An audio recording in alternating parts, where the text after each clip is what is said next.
poll, 57% of people want to delay or cancel the ban on sales of new petrol and diesel vehicles from 2030. Director of Car26, Lois Perry, said the poll showed that government policy on net zero is completely out of touch with the public, and we're delighted to say that she joins us now to tell us more. So tell us more about this poll. Who's taken part of the poll? What did they say? Was there age differences in it, geographic differences in it? Tell us who's taken part.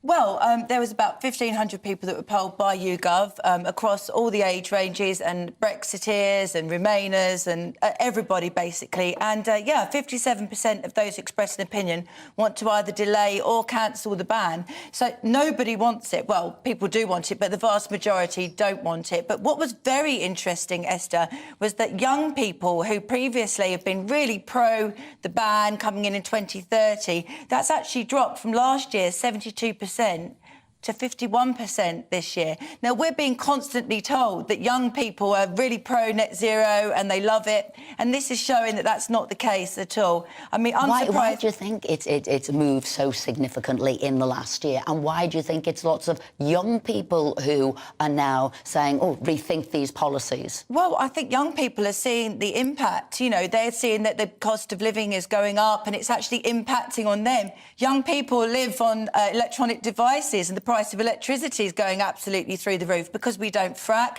We pay 8 times more for our electricity. But I actually think that there's a bit of a disconnect between what the mainstream media tell us and what's actually happening in real life. We're being constantly told by the BBC certain things about everybody loving net zero, but actually I don't think it's the case in the real world. Our polling... and probably who they're listening to. I mean, that's it, isn't it?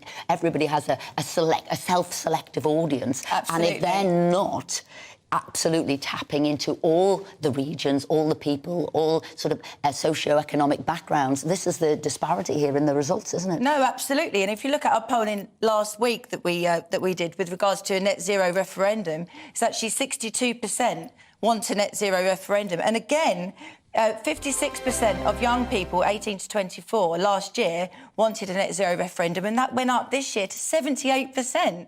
We're not hearing that at all, are we? It's ridiculous. I mean, I agree. I think the silent majority realise that net zero is futile, and because of what's happening around the world, it won't make any difference.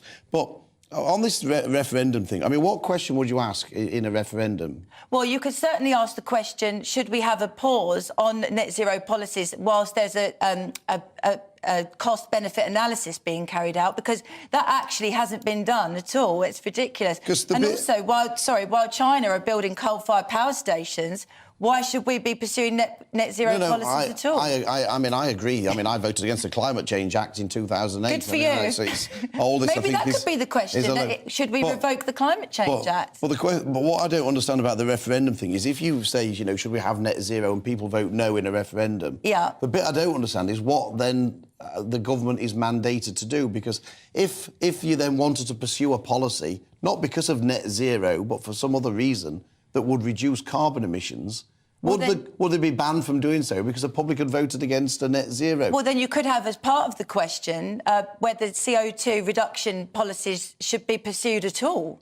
That could be part of the question, whether that should actually be the end goal in actual fact at all, because our organisation doesn't believe that CO2 has any negative impact on the environment or climate change whatsoever. But what I think this will do, it will encourage debate. There's been no debate whatsoever. There's been no scientists debating each other on television. There's been nothing at all. I think that's what I was going to ask you. Whilst you're saying the headline is, we want a referendum, is it really a referendum, or is it just greater conversation and understanding if you go for this policy in a short time frame, the consequences of this? A bit like we'll be speaking to Professor Carl Hennigan a bit later. Did people really know the downsides of lockdown? You're saying the same thing. Do people really know the downsides of this policy? So it won't be a referendum. It's just stop and pause and think what you're doing. Absolutely. Stop, pause and reflect, and actually have a look at the science and allow the science to be debated. I mean, the BBC actually have a policy that there's not allowed to be any debate whatsoever on anything to do with the climate science. And